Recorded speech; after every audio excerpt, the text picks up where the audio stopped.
মুসলমান হয় কেন নফল ছাড়বেন? পরে রমজান পাবেন বলে গ্যারান্টি আছে নি? অতএব টাঙ্গাইলের মুসলমানদের বলে যাই, মানবা কি মানবা না সেটা তোমার ব্যাপার। দিলের দরদ নিয়ে বলে যাই, যারা 8 রাকাত করে তারাবিরে গিরা লাগায় দিছে এবং জিদ করছে 8 রাকাতের বেশি পড়বে না, আরে আল্লাহর মুহাব্বত পাওয়ার জন্য 2টা আমল আছে। আল্লাহর মুহাব্বত বান্দা পাইতে চাইতো আমরা সবাই। আল্লাহর মুহাব্বত পাওয়ার জন্য 2টা আমল আছে। 2টা আমল সবথেকে প্রিয় আল্লাহর কাছে। এটা করলে আল্লাহ বান্দার প্রতি আকৃষ্ট হয়ে যায়, বান্দাকে অনেক বড় দামি বানায় দেয়। কয় জিনিস? 1 নম্বরে নামাজ, দ্বিতীয় কোরআন শরীফের তেলাওয়াত। সুবহানাল্লাহ। হাদিস পড়ো, বুখারী শরীফ পড়ো না? কি বলছো? জমিনের মধ্যে আল্লাহর কাছে সব থেকে বেশি প্রিয় কারা? ভালো করে শুনে নাও। আল্লাহর প্রিয় বেশি, আল্লাহ এদের ব্যাপারে বলছেন আমার প্রিয় যারা, সর্বোচ্চ প্রিয়। কেমনে বুঝলাম? আল্লাহ কয় এদের সাথে বেদবি করেন, আমি আল্লাহ নিজে যুদ্ধ করব। বুখারী শরীফের হাদিস।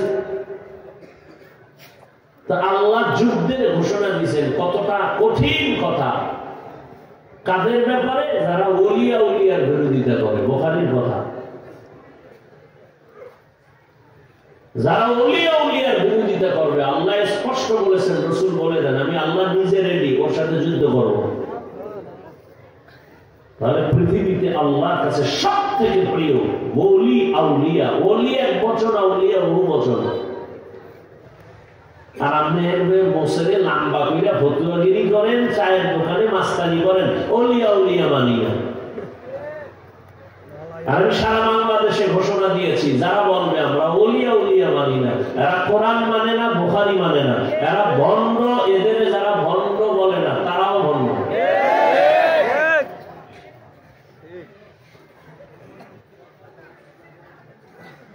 আল্লাহ সব থেকে প্রিয় ওলি আউলিয়া। এখন ওলি কারা? আল্লাহ হাদিসের মধ্যে, হাদিসে কুদসি নবীকে বুঝাইছেন ওলি কারা। হাদিস শুনেন, মান আদালি ওয়ালিয়ান ফাকাদ আযানতুহু বিল হারব। পারলে গুগলে সার্চ দেন, ডিটেইলস চলে আসবে বুখারীর হাদিসটা। আল্লাহ নিজে বলেন, নবী ওলি কারা আপনি জানেননি? আল্লাহ বুঝাইতেছে ওলি কারা। আল্লাহ বলেন ওলি শুধু ফরজ আমল করে না, বেশি বেশি বেশি বেশি বেশি বেশি নফল আমল করে। আর নফল আমল করতে করতে আমি মাওলার মহাব্বতের নজর যখন লেগে যায়, তখন তাদের অবস্থা স্বাভাবিক থাকে না। তখন তাদের হাত আমি মাওলার কুদরতি হাতে পরিণত হয়ে যায়। তখন তাদের পা আমি আল্লাহর কুদরতি কদমে পরিণত হয়। এত বেশি নফল আমল করে। অতএব যারা তারাবি 8 রাকাত করবেন, মান্নত করছেন মরার আগে, আর তারাবি অন্তত 8-এর বেশি করবেন না। আপনার সাথে কোনো ঝগড়া নেই, বেয়াদবি ক্ষমা চাই। কিন্তু আল্লাহ বিবেক দিছে, বিবেকের কাছে একটা কথা রেখেছে, হেদায়েতের মালিক আল্লাহ, নবীও না। আর আমি কি?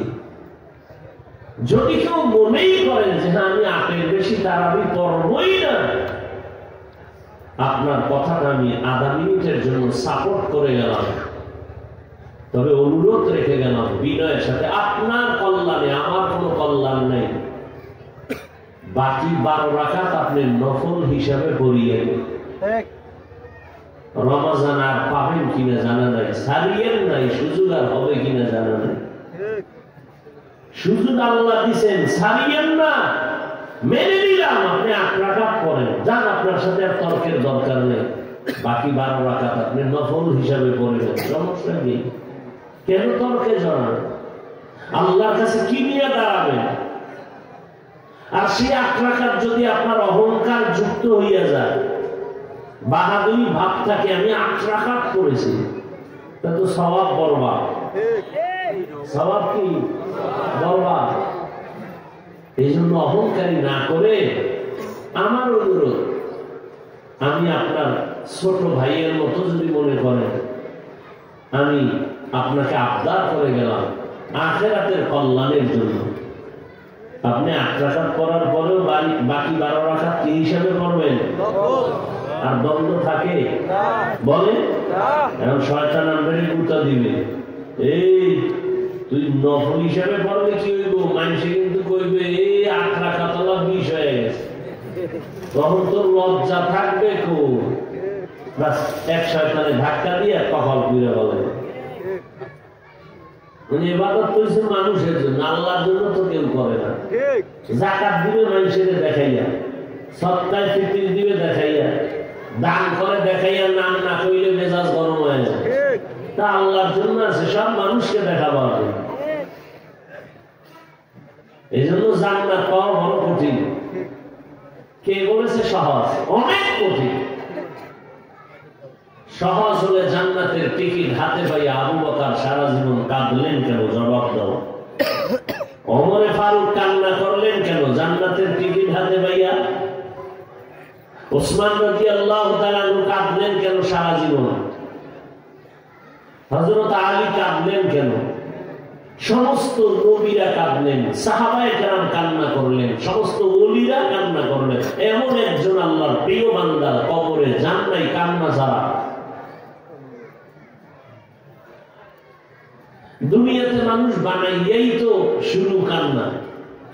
দুনিয়াতে আসার পরের পুঁজি তো আমগো কান্না। না মা কইতে পারি, না বাপ কইতে পারি। ক্ষুধা লাগছে কান্না, বাথরুমে যাব কান্না। কান্না করতেছি, মা খালি বুঝে নিতেছে এখন কান্না দিয়ে কি চাই। বাবায় বুঝে না, শুধু মা বুঝে যে ও এখন কাঁদে কেন, বাথরুমের সমস্যা। মা শুধু বুঝে বাচ্চা কাঁদে কেন, পেটে ক্ষুধা। মা বুঝে বাচ্চা কাঁদে কেন, ঘুমে ধরছে। মাই শুধু বুঝে বাচ্চা কাঁদে কেন, প্রস্রাব করে দিয়েছে। কান্না ছাড়া কোনো বুঝিয়াছিল?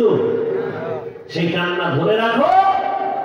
তোমার কান্না দিয়া মায়ের থেকে যদি সব আশা পূরণ করো, সে কান্না খোদারে দাও, সব আশা পূরণ হয়ে যাবে। ইয়া আইয়ুহাল্লাযীনা আমানুত্তাকুল্লাহা ওয়া তানজুর নাফসুম মা কদ্দামাত লিগাদিন ওয়াত্তাকুল্লাহ। আল্লাহ তাআলা বলেন, হে মুমিন, তাকওয়া অর্জন করো, আমাকে ভয় করো। তোমার এই জীবনটা কোনো দাম নাই। তোমার আসল জীবন পরকালের জীবনের জন্য কি অর্জন করেছো হিসাব মিলাও। ওয়াত্তাকুল্লাহ, বারবার আল্লাহ বলেন আমাকে ভয় কর। কারণ আল্লাহর ভয়টা এত দামি একটা সম্পদ। এই ভয়টা যদি অন্তরে না আসে, রহমতের নবীজিও বয়ান করলে ওই বান্দা গুনাহ ছাড়ে না, নেক আমল করে না। এই ভয়ের নাম তাকওয়া। এই ভয়ে পুঁজিটার এত দাম যে আল্লাহ নবীজিকে পর্যন্ত বলেন, হে নবী আপনি তাকওয়া অর্জন করেন, আমাকে ভয় করেন। ইয়া আইয়ুহান নাবিয়্যু ইত্তাকিল্লাহ ওয়া লা তুতি'ল কাফিরিন ওয়াল মুনাফিকিন। হে নবী আপনি আমাকে ভয় করেন, কাফের মুনাফিকের অনুসরণ করবেন না। আল্লাহ কোরআন নাযিল করার কারণ হুদাল লিল মুত্তাকিন। আল্লাহকে যারা ভয় করে তাদেরকে কোরআন হেদায়েত করবে। ইন্না আকরামাকুম ইনদাল্লাহি আতকাকুম। আল্লাহর কাছে সর্বোচ্চ প্রিয় ওই বান্দা, দামি, যার মধ্যে তাকওয়া থাকবে। তাকওয়া মানে আল্লাহর ভয়। আল্লাহর ভয় তার মানে কি? আমি যদি আপনাদের জিজ্ঞাসা করি এখানে কারা কারা আল্লাহকে ভয় করেন, যদি প্রশ্ন করি সবাই তো হাত তুলবে, তুলবে না? অত সেখানে এমন আল্লাহর আশিক আছেন, ফজর পড়ে নাই, জোহর পড়ে নাই, আসর পড়ে নাই, মাগরিব পড়ে নাই, এশা পড়বে কিনা জানা নাই। এখানে নাই এরকম বেনামাজি? সেও হাত উঠায় বলবে আল্লাহকে ভয় করি। যে সুদের টাকায় ব্যবসা করে সেও বলবে আল্লাহকে ভয় করি। যে বেপরদায় চলে সেও বলে আল্লাহকে ভয় করি। আমরা যারা হালাল খাই আমরাও বলি আল্লাহকে ভয় করি। যারা হারাম খায় তারাও বলে আল্লাহকে ভয় করি। দুই ভয় কি সমান? আরে কয়েন বলে কেন? কয়েন নিবেন না? আসলে আপনি আল্লাহকে ভয় করেনি না। যেমন উদাহরণত এমন ভাবে বলা যায়, একটা মানুষ সাপ দেখলে ভয় পায়। আসলে যদি ভয় পায় সে সাপ ধরবে দূরের কথা, সাপ যেখানে থাকবে সেখানেও যাবে না। একটা সন্তান মা বাবাকে ভয় করে, প্রমাণ হলো মা বাবার সামনে সন্তান অন্যায় করে না। একটা ছাত্র শিক্ষকের যখন ভয় করে, শিক্ষকের সামনে ছাত্র অন্যায় করে না। ঠিক একটা মানুষ যখন আমার আল্লাহকে ভয় করবে আসলে, তাহলে বান্দার হালাত কেমন হবে? যে গলায় ছুরি লাগাবে, দাড়ির মধ্যে কোনোদিন অস্ত্র লাগাবে না। हर के दारत खौफ हकदार दिल मदरम, हर के दारत खौफ हकदार दिल मदरम, जन्नतुल मअवा देहद राम काम जुज़बा हक़ची ज़े मखाअज इंसुजा फजले उआ मस्ते दर जुमला जहा। তোমার এই দুনিয়া নামক জীবনের কোন মূল্য নাই। হাদিসে পাকে রহমতের নবী বলেন, এই দুনিয়াটা মশার পাখা বরাবর দাম আমার আল্লাহর কাছে নাই। তো আল্লাহ কেন দুনিয়ায় পাঠাইলেন? যেই দুনিয়ার দাম নাই কেন পাঠাইলেন? আর দুনিয়া মাজরাতুল আখিরাহ, আখিরাতের ফসল কামাই করার জন্য পাঠাইছেন। তোমার আমার আসল বাড়ি জান্নাত, দুনিয়া তোমার আমার আসল বাড়ি না। ওই জান্নাতটা পাওয়ার জন্য এখান থেকেই তোমার টিকিট ওকে করতে হবে আমলের দ্বারা, ঈমানের দ্বারা। আর ঈমান ও আমলকে যদি মজবুত করতে হয়, গুনাহ থেকে বাঁচতে হবে, বিদআত থেকে বাঁচতে হবে, শিরক থেকে বাঁচতে হবে। আর বেদাত শিরক থেকে বাঁচার জন্য যে পুঁজি লাগবে, পুঁজির নাম হলো তাকওয়া, আল্লাহর ভয়। আর ওই আল্লাহর ভয় পুঁজিটা মায়ের গর্ভ থেকে নিয়ে আসা যায় না। এই তাকওয়া নামের পুঁজিটা অন্য জায়গা থেকে নিতে হবে। অন্য থেকে নিব কিভাবে? বলে লিকুল্লি শাইইন মা'দিনুন ওয়া মা'দিনুত তাকওয়া কুলুবুল আরিফিন। ভালো ভালো জিনিস রাখার গোডাউন আছে, তাকওয়ার গোডাউন হলো আল্লাহর প্রিয় বান্দা আরিফিন, তার কলব হলো তাকওয়ার গোডাউন। আল্লাহ ওয়ালাদের নেক নজর, তাদের কলবে এমন পাওয়ার, আল্লাহ ওয়ালাদের ওই পাওয়ার দিয়ে যদি কোন দুনিয়াওয়ালার দিকে নজর দেয়, অন্তর তাকওয়ায় ভরে যাবে। নজরের মধ্যে পাওয়া, খালি নজর দিবে অন্তরে তাকওয়া ঢুকে যাবে। এই একটা মাত্র ওয়াসাইল, আসল কাজ তো কুদরতে করতেছে। চোখের নজরের মধ্যে পাওয়ার, একটা গাঁজাখোর, মদখোর, একটা বেআমলওয়ালার নজরেও পাওয়ার আছে নাই? দুধের বাচ্চা অসুস্থ, হঠাৎ নজর দিছে, বদ নজর, অসুস্থ হয়ে গেছে। সবাই ডাক্তার বলে কোনো রোগ নাই, বাচ্চা খায় না কেন, শুকায় যায় কেন, কয়েক মুরব্বীরা বলে বদনজর। বলেনি? কার বদনজর? হুজুরদের? এলাকার একটা বেআমলওয়ালা বেনামাজি, ও একটা নারিকেল গাছের দিকে তাকায় যখন নজর লাগাইছে, এত নারিকেল, নারিকেলের কাছে গজব শুরু, নারিকেল আর হয় না। ঠিক নি? গাভীর থেকে দুধ হয় 13 কেজি, ও দেখে কপালে হাত দিয়ে খায়, এত পরিমাণ দুধ এই আস্তে আস্তে দুধের পরিমাণ কমতে কমতে 1.5 কেজিও নাই। তার একটা গাঞ্জাখোর মদখোরের নজরে যদি পাওয়ার থাকে, আল্লাহ আল্লাহর নজরে পাওয়ার থাকবে না? এই দূরে আকল নেই। শুনো একটা ঘটনা শোনাই।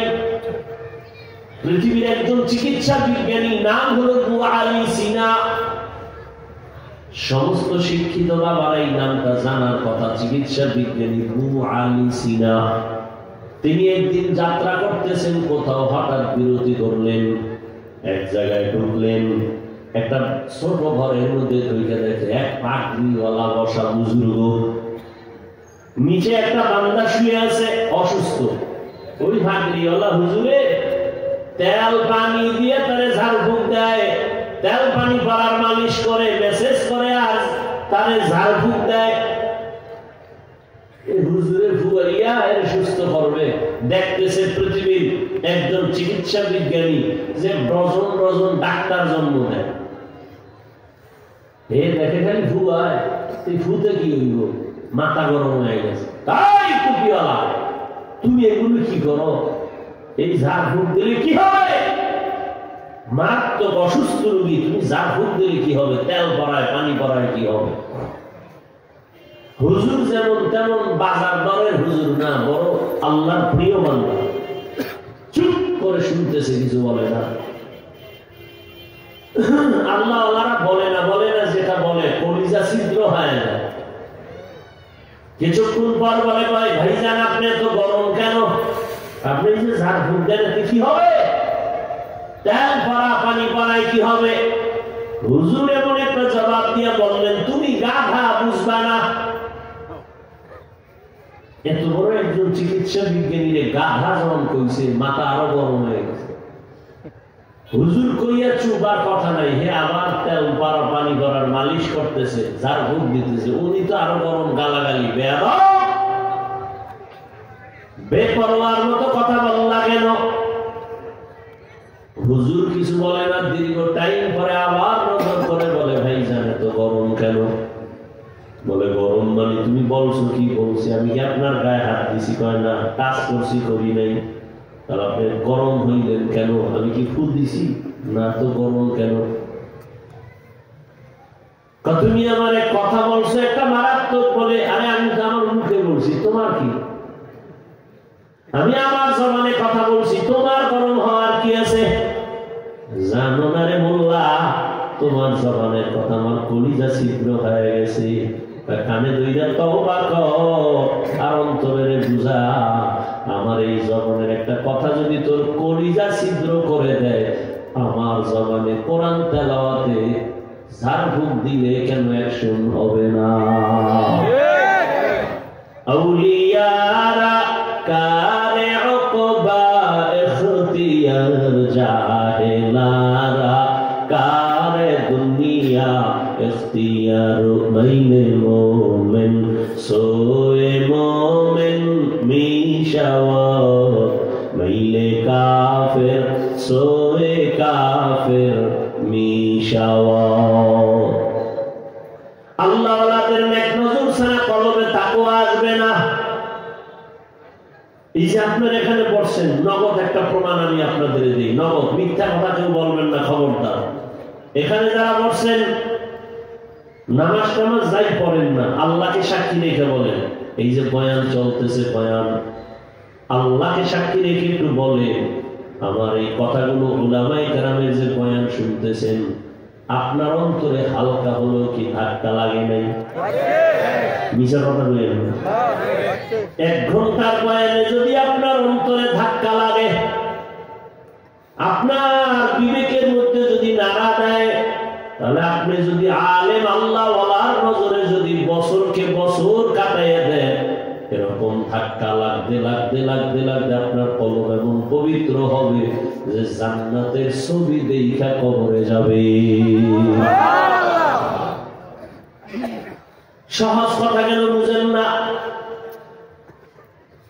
আল্লাহ ওয়ালাদের নেক নজর ছাড়া অন্তরে আল্লাহর ভয় আসবে না।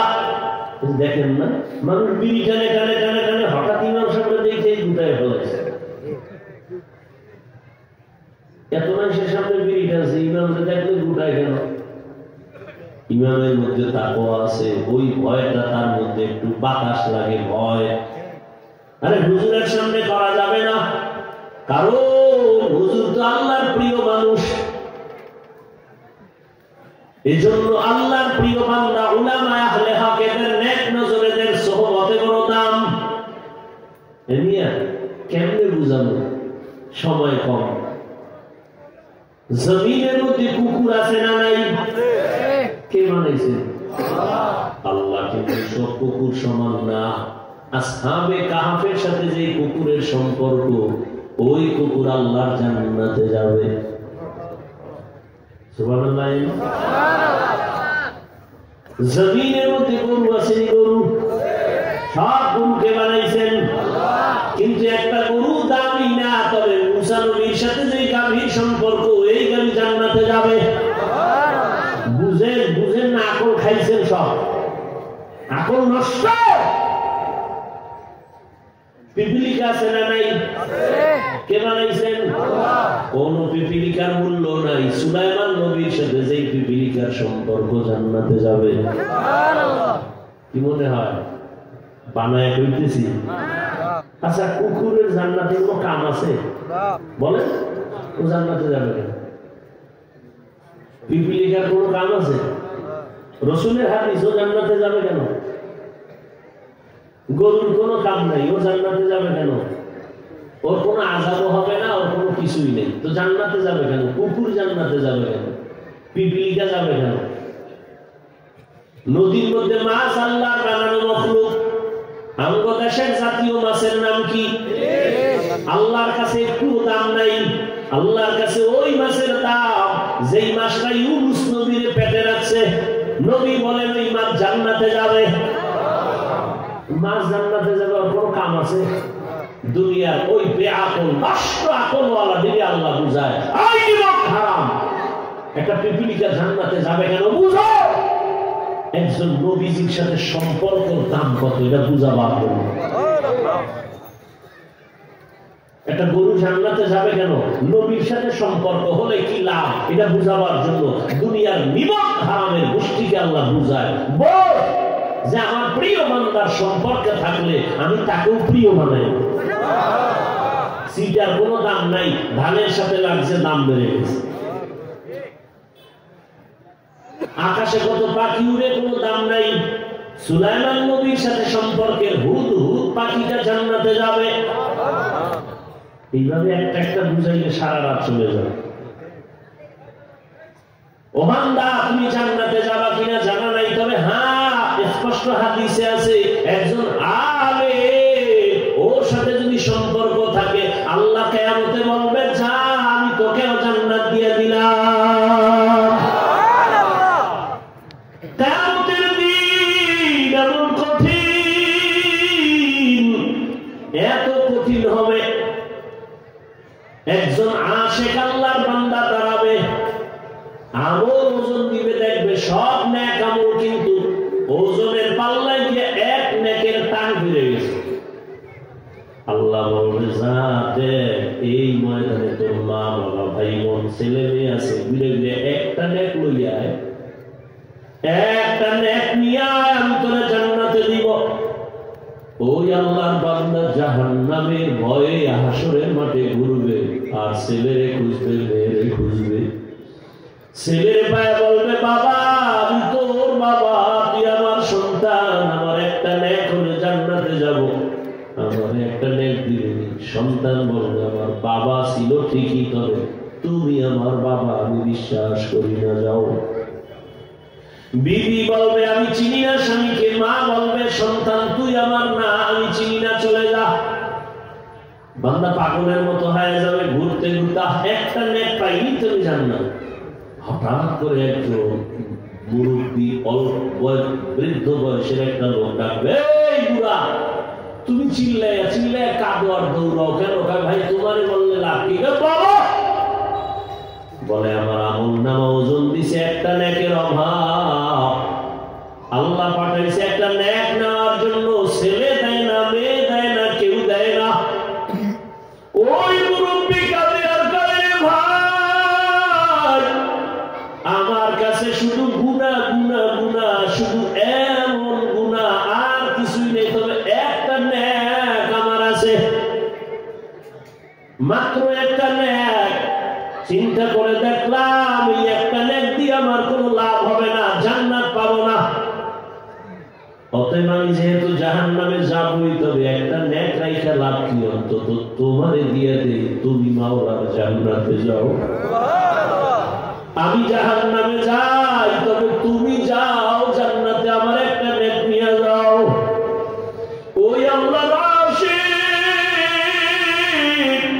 একটা নেক নিয়ে বলবে, আল্লাহ পেয়ে গেছি, নেও নেক। আল্লাহ বলবে, তোমার এই কঠিন মুসিবতের সময় এত বিপদে একটা নেককে দিয়ে সাহায্য করলো।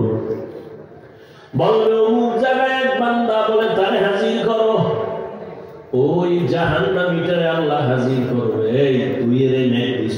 কয় হ্যাঁ আল্লাহ নেক দিছি। কেন? আল্লাহ আমার কোনো নেক নাই, গুনাহ আর গুনাহ, আমার তো জাহান্নাম ছাড়া উপায় নাই, আমি তো আর জান্নাত পাবো না, এক নেক দিয়ে জান্নাত হবে না। আমি চিন্তা করে দেখলাম এই একটা নেক আমার ভাইকে দিয়ে যদি সহযোগিতা করতে পারি, আমার ভাইকে যদি একটু দয়া করতে পারি, সে তো জান্নাত পাবে। অতএব আমি এই চিন্তা কইরা মালিক আমি একটা নেক তারে দিয়ে দিলাম। আল্লাহ বলবে, রে বান্দা, তুই একটা নেকের দিকে তাকাইয়া তোর ভাইয়ের দিকে একটু দয়া করেছো, ওরে আমি মাওলার মায়া দয়া তো আরো বেশি, আমি আল্লাহ তো 99 গুণ মায়া আরো বেশি। তুই তোর ভাইকে একটা নেক দিছো, যদি মায়া করিয়া দিতে পারো,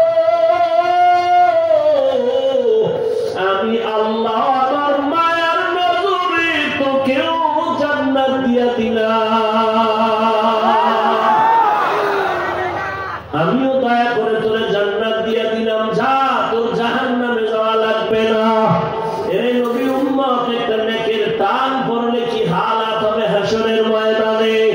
এখনো সময় আছে, কয়েকদিন দুনিয়ার পিছনে ঘুরে দেখছো কি মজা? কিছুই নাই, শুধু অপমান আর অপমান। না বউ শান্তিতে আছে, না মাইয়া বলা শান্তিতে আছে। ওদিকে মামলার ভয়, হামলার ভয়, ওদিকে চোর ডাকাতের ভয়, ওদিকে আপন বন্ধুরা রেডি, তারে কখন জবাই ফিরা সম্পদগুলো লয়া যাইব। অতএব দুনিয়ার পিছনে তো কম গুরু নাই, মনের মতো তো কম গুরু নাই। মনে চাইছে নামাজ পড়বা না, পড়ো নাই। মনে চাইছে দুনিয়ার মায়া দুইটা দাড়ি কাটবা, কাটছো। মনে চাইছে বেপরদায় আড্ডা দিবা দিছো। মনে চাইছে পার্কে পার্কে দৌড়াইবা, দৌড়াইছো।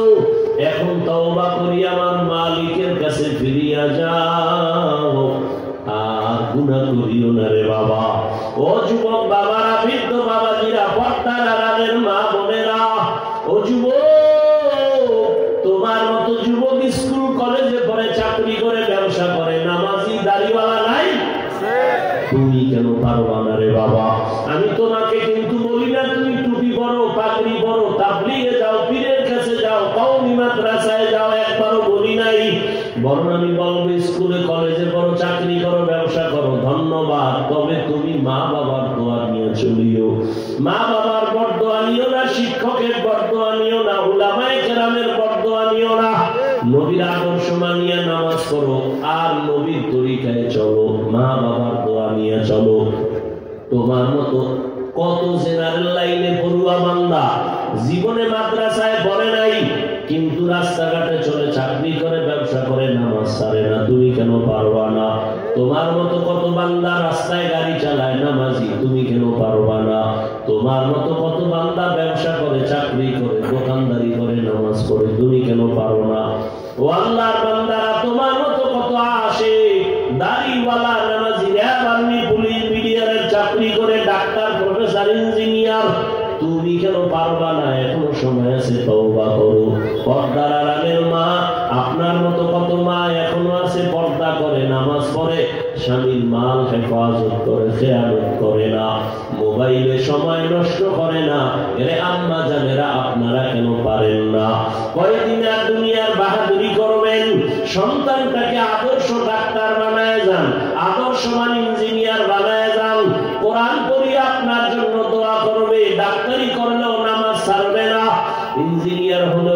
ছাড়বে না, আপনার জন্য দোয়া করতে ভুলবে না। এখনো সময় আছে, তওবা করেন। স্বামীর মাল হেফাজত করবেন, মোবাইলে সময় নষ্ট করবেন না।